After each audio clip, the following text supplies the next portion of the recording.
Όταν επιλέγουμε φυτά εσωτερικού χώρου, είναι πολύ σημαντικό να σκεφτούμε ποιος άλλος ή τι άλλο μοιράζεται το σπίτι μαζί μας. Αν έχετε κατοικίδια ή μικρά παιδιά που μπορεί να θέλουν να αγγίξουν ή ακόμα και να δοκιμάσουν ένα όμορφο φύλλο ή ένα ωραίο φυτό, τότε τα πράγματα είναι απλά.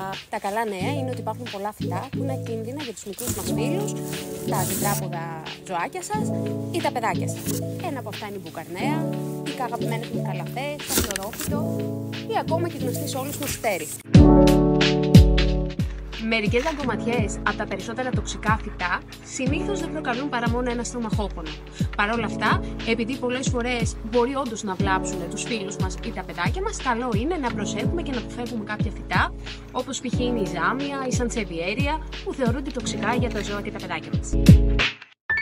Η σελίδα κάθε φυτού στο site μας έχει τις απαραίτητες πληροφορίες, έτσι ώστε να είστε ενημερωμένοι αν το αντίστοιχο φυτό είναι τοξικό ή όχι για τα παιδιά και τα κατοικίδια.